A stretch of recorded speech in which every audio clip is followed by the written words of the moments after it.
Passion of the Christ, directed by Mel Gibson, starring Jim Caviezel, Monica Bellucci, amongst other people, chronicling the last 12 hours of Jesus' life while he's being tortured and crucified. I was trying to get this review up before Easter, but since I like to watch this movie every year on Easter, well, at least I try to, I figured I'd do it that way first before I get my thoughts out to you guys. And I also could have done a review of the recent Godzilla and King Kong movie, but personally I'm not really invested in that series, so I don't really care about it. So in vain of the Easter holiday this year, why not talk about this one? To get a few things out of the way, I know some of you guys may or may not see God the same way as I do, which is totally fine. Everybody's on their own path. This movie has had some controversy in the years since its release, particularly with Mel Gibson behind the camera. This came out right around the time he was caught in that scandal where he was yelling at his now ex-wife over the phone. That's neither here nor there though. And of course the film got criticized by various groups of people that it was accused of being anti-Semitic. For time purposes, I'm not going to get into any of that stuff. And also, I don't really like to talk about that. It's not really my main interest. What I wanted to focus on is the artistic integrity that Mel Gibson presents here. Gibson has been very vocal about his belief in God, which has gotten him into trouble with some people in Hollywood over the years, even though he has proven himself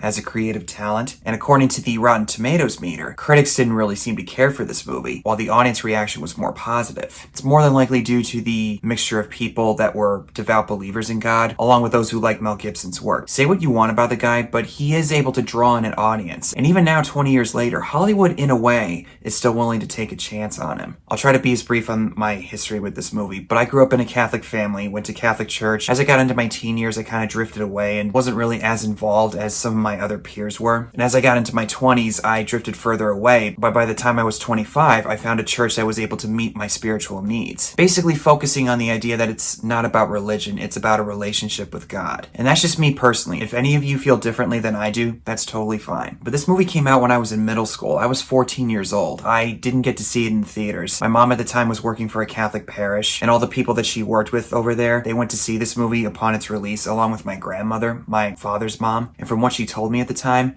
the emotions of everybody in the theater were running sky high. And that goes for a lot of people who saw this movie at the time. It's a great story. I think every Christian and non-Christian should see this movie. It's more than I expected. It's captivating from the very beginning all the way through to the end. I think that it will capture the hearts of America right now. I think that it will reach out to people that are not, that are looking for something.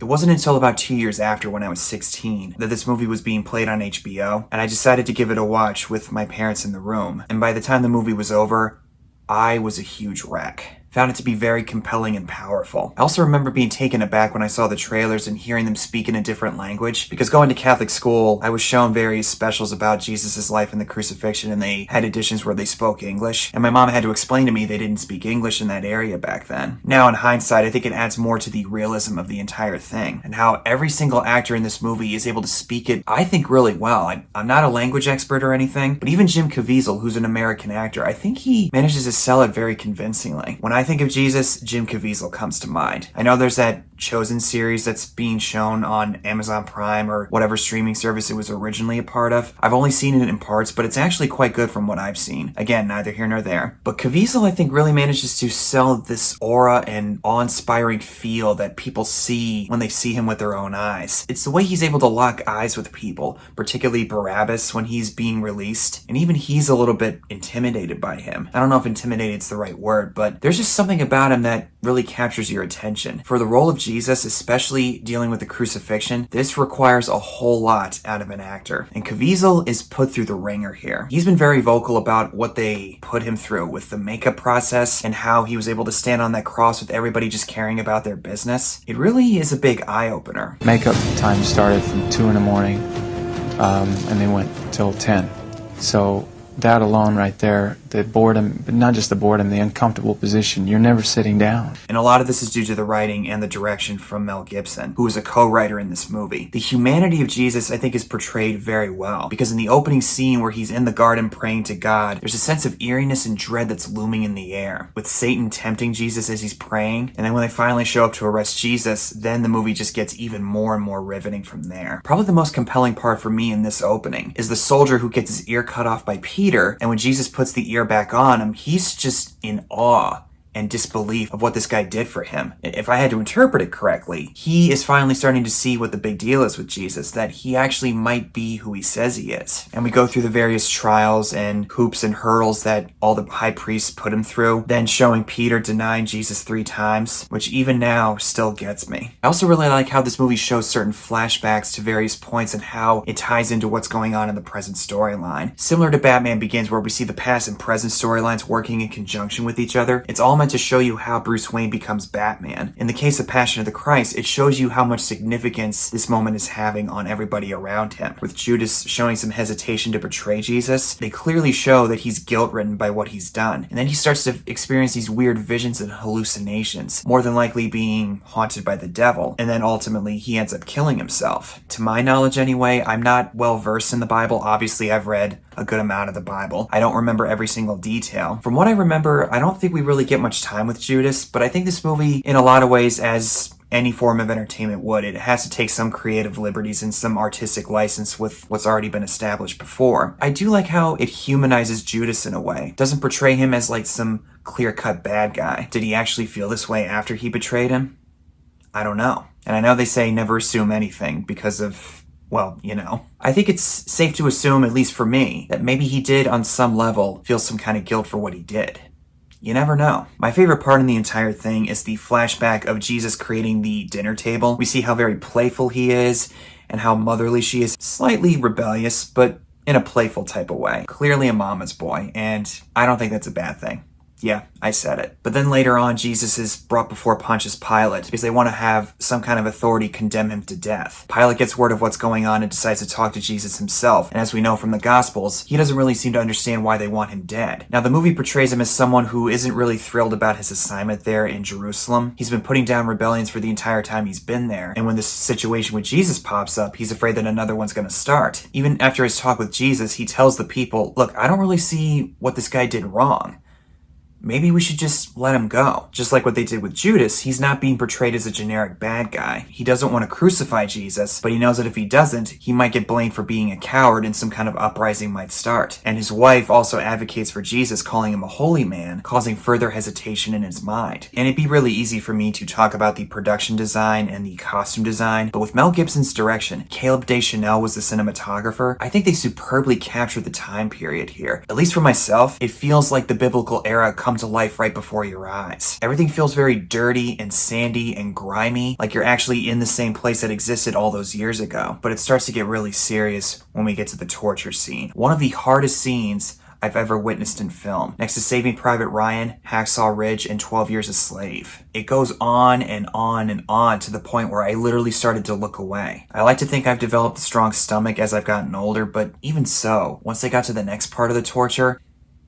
I'll just leave it at that. I watched people in the theater in front of me, a small viewing theater, turning their faces away because they couldn't continue to look. You said something very critical there. What they're seeing is their own sin. And it is not wanting to deal at times with their own sin. Whether or not you're a believer, I don't think you could deny how deep of a statement that is. And since this film's release over the last 20 years, I've heard some people question, well, why was that kind of death necessary? What was the point of all that? And you'd be right to ask that question. Mel Gibson is no stranger to violence and gore. Cases in point, Braveheart, Hacksaw Ridge, and The Patriot. But there's one key thing that I think you gotta keep in mind. Throughout all these scenes where he's being mocked, ridiculed, beaten, and tortured and scourged, he never once fights fire with fire. He never fights back. He never talks smack back to the soldiers that are torturing him. Even this one guy right here, who I think is a little too cartoony for my liking, while I think it fits the tone of the rest of the movie with the soldiers who might not think too highly of Jesus, I think it's a little overdone, but that's just a personal taste thing with me. The only thing he does is show compassion and mercy. If you doubt me, listen to what he says when he's on the cross. As he's carrying his cross to the hill of Calvary, he goes through all the various stages of falling down 3 times. Simon of Cyrene helps him carry the cross to the hill. The woman wipes his face when he's covered in blood, and we see an imprint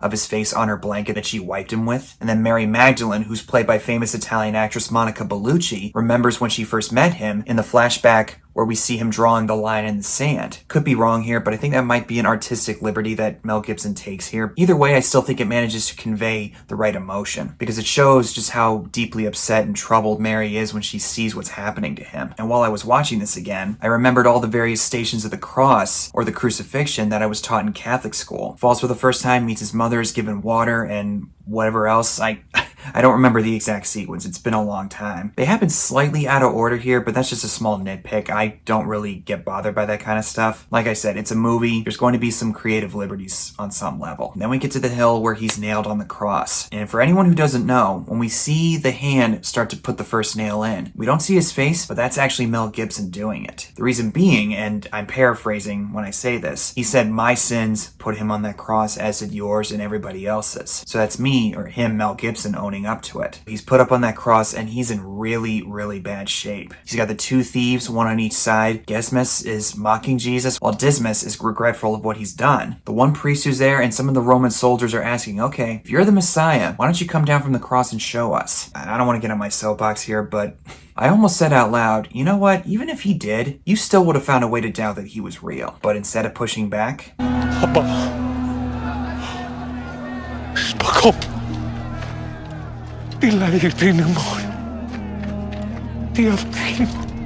that really, I think, is the main point of this movie. You could argue whether or not Mel Gibson went a little too overboard with the violence. He still shows compassion for his enemies. Because as he famously said in the Sermon on the Mount, which we see a part of in one of the many flashbacks, show love for your enemies. I'm trying really hard not to preach to you guys, but if I do, I apologize. Jesus actually was the Messiah that they were looking for, but not in the ways that they were expecting. To put it in layman's terms, everybody was expecting some kind of a big warrior type of Messiah, like a Rambo or a Schwarzenegger, if we were to define it by modern day terms. Jesus was the unlikely type of hero, the last person that anybody would expect. And it's probably the most clear when he shows compassion and grace towards Dismas, who begs him for forgiveness.